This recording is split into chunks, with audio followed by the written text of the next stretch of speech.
So now, as we have a look at the grid here for the Senior X30A final, Thomas Fleming will start on pole from Lucas Ellingham in second. Then it'll be Alex Johnston and Archie Forber on that second row. Jordan Brown and Harry Turpey in the third row. Now we look at the fourth. It's going to be Zach Ripley and Thomas Byron. Then Louis Diamond and Hugo Gilbert. Aidan Line and Paul Simard in 11th for 12. Then we look at row 7, it's going to be Vishal Patel and Luke Taylor. 15th is going to be Benjamin Watts, and it's going to be Benjamin Southgate, Hector Hurst, and Jensen Buckingham.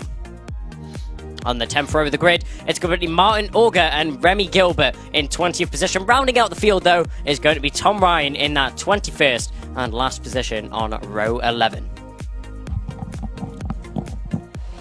Here we go then. Into the tram lines, the lights go out, extinguished. Fleming chops across the bows of Ellingham into the first complex of corners, and in doing so, Ellingham gets slowed as well. Fleming's going to have an uncontested run down into Christmas Corner. The leading trio are through comfortably in single file. The rest of the pack sorting themselves out for that run down to Ashby's. Yeah, what a great start there from Fleming as he gets himself into the lead of that race. Ellingham having a tuck into second, not quite the start that he would have been hoping for from that inside line for the second corner. But we go down towards the boot.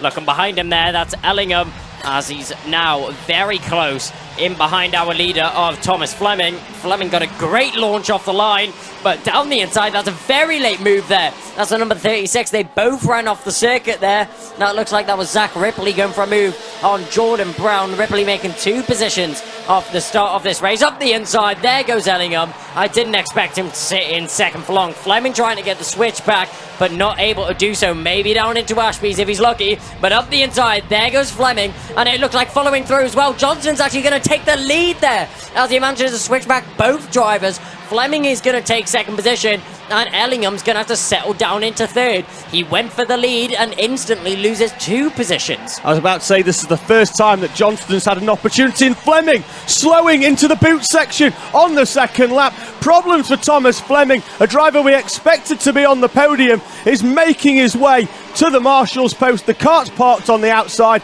0 power and 0 chance of getting on the podium for Tom Fleming.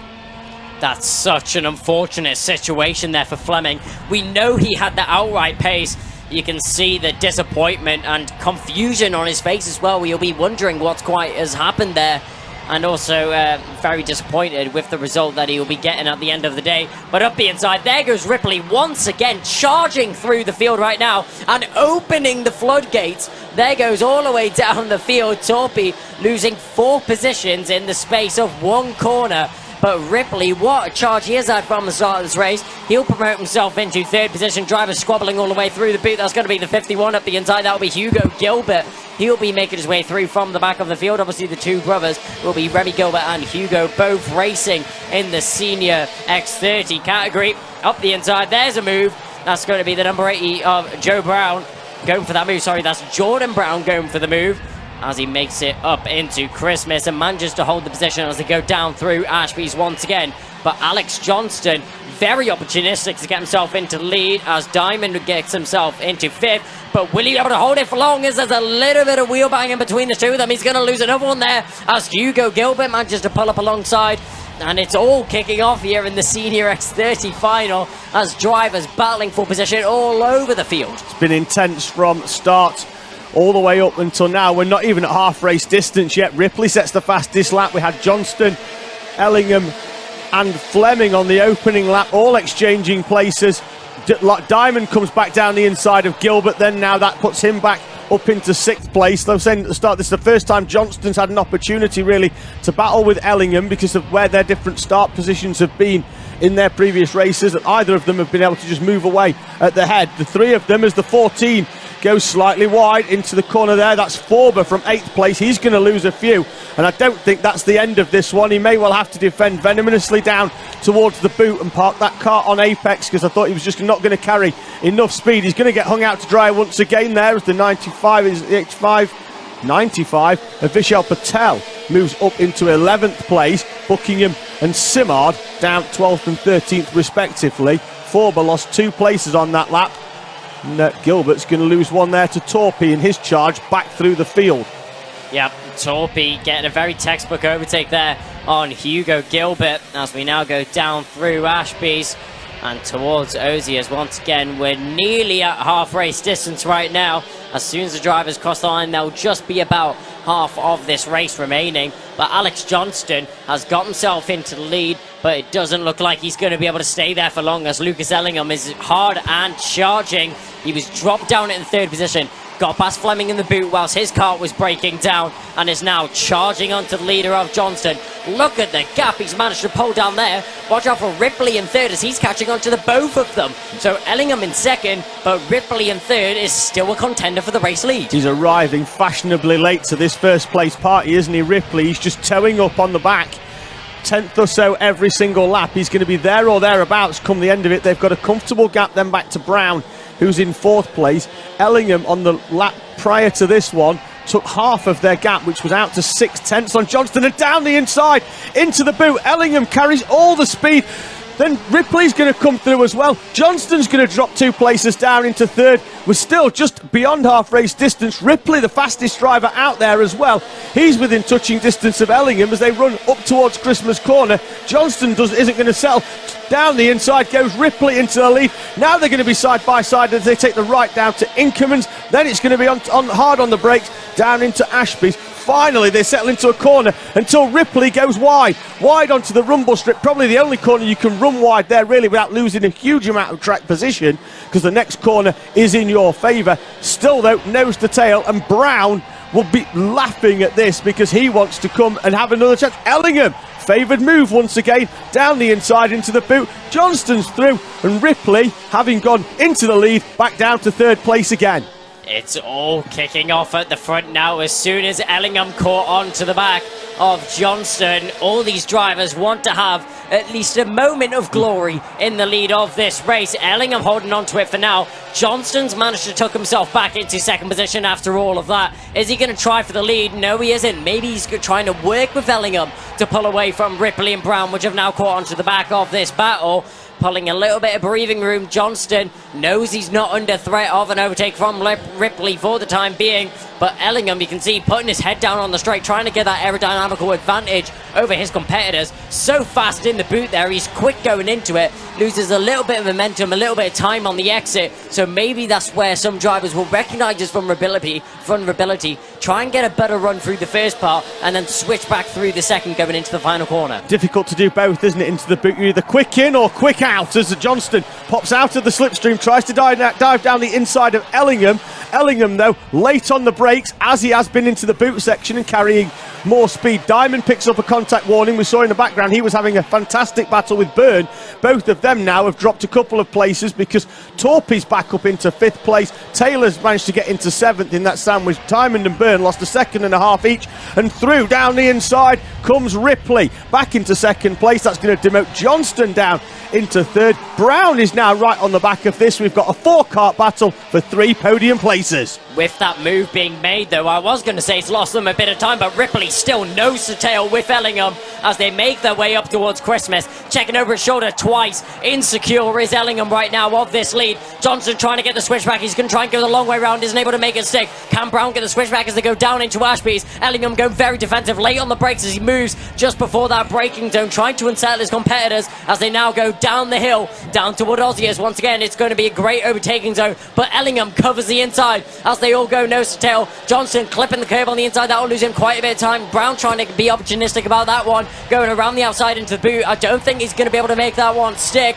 but still on the back of Ellingham right now. Ripley very close to the back of the JDR car in the lead. Ellingham even defending into turn 1. That's not an opportunist. That's not a very close overtaking zone and not very often seen here in the class. But up the inside there goes Johnston. Just leaves a little bit of room on the inside, does Ripley, and Johnston dives for it. Still a minute and a half remaining in this race, and Ellingham out in front. feeling like he has to defend for every corner. Ripley back on the inside. Johnston's not holding that one for long, but as they go side by side, banging wheels there with Ellingham as Ripley goes wide. Ellingham back into the lead. Ripley demoted down in the third position. Brown nearly getting a little bit of a bite at that one, but look at the drivers in the background as well. That's Torpy and Diamond. They'll be soon catching on to the back of this battle as all these drivers trying to find a single opportunity, and it looks like Brown's managed to do so. Has to back out actually as they go into the final corner. Ellingham gets a little bit of breathing room, but Johnston still under major pressure from Ripley. They're almost losing 2 seconds a lap compared to their best, and it's really going to back themselves into Diamond, Torpy and Taylor's not too far back either. We could have 7 karts for this one. They really have started defending this one way earlier than what I would have certainly expected from these runners. But Ellingham and Johnston side by side once again. Johnston's going to be on the outside here. Down the inside comes Ripley onto the grass. Ripley's facing the wrong way, and the podium has gone for Zach Ripley. He was on the grass even before the apex of the corner. The 2 other runners, they went 3 wide into a corner that is normally single file. One of them was never going to come out of that corner. Zach Ripley was the driver that couldn't. There's drivers in the background as well. I saw half a spin in the middle of the boot section. Brown is now up into second. Diamond's on the podium as well. And it was Johnston who was sideways in the boot section. He's dropped down into 11th place outside, but Taylor picks up a contact warning as well.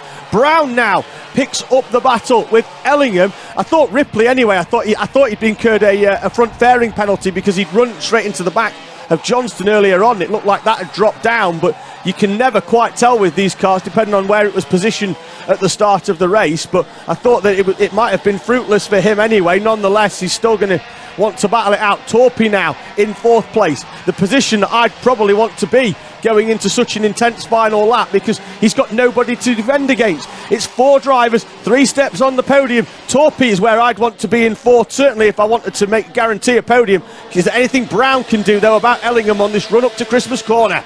Brown now has all the responsibility Taylor coming out of the final corner. Taylor has abandoned his car and made a mistake, but all of the responsibility, red flag, red flag. We've had an incident in the final corner, and unfortunately that is going to be the red flag and the end of that race. Drivers seem to still think that we're battling, but Lucas Ellingham, with that red flag coming out, we will go down into the penultimate lap. So Lucas Ellingham will take the win from Jordan Brown and Louis Diamond as the red flag is called. I'm guessing that'll be for the driver's safety, and any issues there, I'm sure the medic teams will be onto the circuit if any medical attention is needed for the drivers, as the marshals have done a great job at stopping that race in case there was any further damage caused. Yeah, drivers then coming straight into the pit lane because the race would have been towards the end anyway. They wouldn't have restarted that with 1 lap to go given the time that had elapsed. Just having a quick look then, we'll see the top 3 go in, and then we'll just give a little bit of thing on the incident that caused that red flag. And it's head down for Brown. I think there's a penalty coming for a driver that was going to step on the second step of the podium here. Pictures being taken of that front fairing, notes as well. And Jordan Brown from 2nd place pretty much bangs the steering wheel with his head. The 73 is pointed in, so that's going to be Harry Torpy then onto the podium. Louis Diamond as well, I think, will, if he can get it over that speed hump, will also head towards the podium as well. Looks like it's going to be Ellingham, Diamond and Torpy, although I don't know whether they'll count that back a lap. I can't remember, given all the action that was going on, the exact order that they were in. We know, though, that Ellingham is at the front and he's going to take the victory. Now, at the end there, we saw Luke Taylor's kart facing the wrong way, parked in the middle of the track. We had reports that unfortunately the driver did come out of the kart during the incident, but he did get up and walk away from it. So that's always a good sign as well, and that's why the red flag came out, because what you don't want is the kart going round the final corner. If a driver comes out, it's always best really to get that red flag out, especially on that last lap when they're all going to come round that final corner. So if you are watching at home, and you know, that's why we always do like to give a little bit of feedback every now and again once we know that the driver is up and walking away. Is Simard gives his kart a couple of kicks and doesn't look overly happy with it either, down there with a shake and a point towards the front fairing. So, and gives it another boot as well. There's going to be nothing left of that by the time he's done with it, is there? Unfortunately, down there. So red flag is out. Drivers made their way in, so the track is clear with the exception of the 1 or 2 karts that have been sorted out. That kart is still taking the brunt of it, isn't it, down there? So yeah, an action-packed race in our senior X30 final that really started on the opening lap with that battle between Fleming, Johnston and Ellingham. Ellingham, the only one of them three to really survive that race. Fleming's kart didn't want to play with him anymore at the end of the second lap. And then Johnston had the incident into the boot section that we saw one kart facing sideways. We were quite unsure as everybody came through who it was. And then his name just dropped down that timing all the way outside the top 10. He did cross the line eventually in 11th place.